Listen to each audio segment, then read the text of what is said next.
stand by you. Won't let nobody hurt you. I'll stand by you. So if you're mad, On vous appelle au secours, Brigitte Fanny Cohen. Halte à la peau d'orange, c'est l'autre nom de l'opinion familier de la cellulite. Exactement. Alors il y a deux traitements très en vogue en ce moment, c'est ça? Oui, dont on parle beaucoup, effectivement. Laser ou ultrason? Exactement, mais peut-être d'abord on va peut-être faire un petit détour par la définition de la cellulite. Parce que la cellulite, c'est quand même le cauchemar des femmes.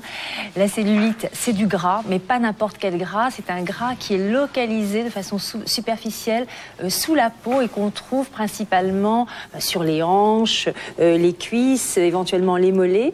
Et ce qui est assez paradoxal, c'est que les femmes qui ont de la cellulite ne sont pas forcément grosses. On peut être très mince et avoir de la cellulite.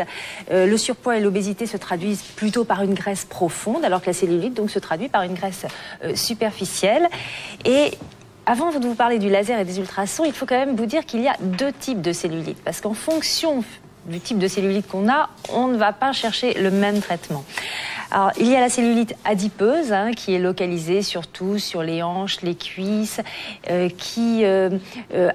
exemple, quand on palpe la peau reste très souple, alors qu'il y a une cellulite qu'on appelle fibreuse, qui est beaucoup plus dure quand on palpe la peau et qui, effectivement, a cet aspect peau d'orange dont vous parliez tout à l'heure et qui est dû à une altération du collagène. Vous savez, cette substance qui permet à la peau d'être élastique, eh bien, dans les endroits où il y a de la cellulite, il y a certainement moins de collagène quand on a une cellulite fibreuse. Alors, donc, on parle beaucoup, vous l'avez dit, dans la presse féminine, de ces deux techniques en ce moment, ultrason, laser. Dans ce match entre guillemets ultrason, laser, qu'est-ce qui est le mieux? Vous allez voir que tout dépend de la cellulite qu'on doit traiter. On regarde.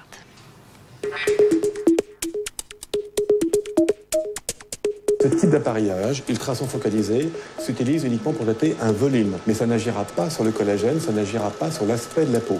Les conditions, c'est d'avoir une cellulite graisseuse, adipeuse, et d'autre part d'avoir un volume graisseux suffisamment important. On aura un éclatement des cellules graisseuses sur une petite bande qui est située à 15 mm sous la peau, donc on peut perdre en épaisseur quelques millimètres, ça sera de l'ordre de 0,4 à 0,5 mm, et ça se traduira en tour de cuisse ou en tour de taille par des diminutions de 3 à 6 cm. Ces graisses passent dans le sang, il faut ensuite les brûler, sinon ça va se restocker dans le foie. Donc il faudra avoir pas trop mangé la veille ou le matin. Il y a un protocole en fait avant et après, au niveau alimentaire et au niveau musculaire pour brûler cette graisse. Plusieurs études ont été publiées. La dernière remonte à septembre 2007. Et cette étude donc, nous montre que sur les patients qui ont été bien ciblés, on peut avoir de très bons résultats. Mais les résultats ne sont pas constants. C'est vraiment une question d'indication de type de cellulite et d'épaisseur de graisse.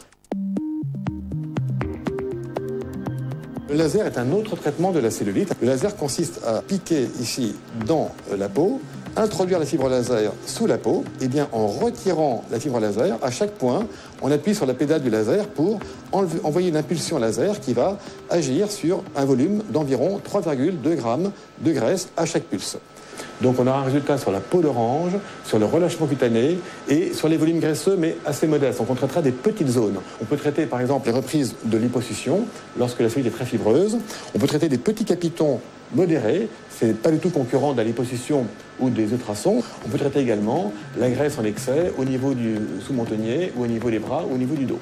Plus d'une vingtaine d'études qui montrent des résultats sur la peau d'orange, sur la rétraction cutanée et sur les cellulites, à condition qu'elles soient peu importantes. C'est quand même assez impressionnant. C'est pas des traitements, si je puis dire, qu'on doit faire à la légère. Hein, le laser, effectivement, c'est une méthode invasive parce qu'on rentre.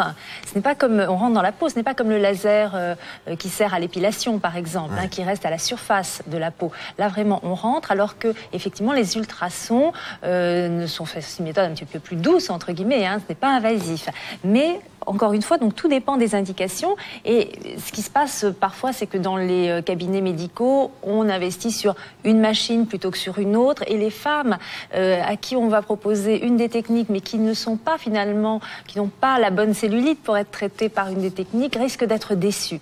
Et surtout aussi, ce qu'il ne faut pas oublier, c'est que la cellulite, c'est un phénomène quand même assez chronique. C'est-à-dire que si vous vous traitez, mais qu'après, vous continuez à manger de façon déséquilibrée ou trop gras, si vous ne faites pas de sport, la cellulite aura tendance à revenir. Puis, il ne faut pas oublier aussi que c'est un phénomène multifactoriel. C'est-à-dire que ça va dépendre aussi du système hormonal, de la circulation sanguine, de l'hérédité. Enfin, il y a énormément de facteurs qui peuvent contribuer au développement de la cellulite. Qui va vous adresser à tel ou tel soin? C'est le médecin, c'est un spécialiste qui va vous dire, pour vous, il faudra plutôt les ultrasons. Bien sûr. Alors, il y a beaucoup de méthodes pour traiter la cellulite. D'abord, un régime adapté peut, dans certains cas, pas tous, mais dans certains cas, peut améliorer la cellulite. Il y a des massages, il y a des cures en thalassothérapie où on s'attaque à la cellulite par certains massages, certains traitements à base de l'eau. Donc ces deux traitements, on peut éventuellement recourir à la liposuction. Donc il y a vraiment toute une palette de traitements. Mais encore une fois, ne pas oublier que la cellulite peut revenir. Et bon, voilà. Donc on n'oublie pas, donc il faut bien s'alimenter surtout. Voilà, une bonne hygiène de vie pour optimiser les effets d'un traitement. Merci beaucoup Brigitte Fanny Cohen.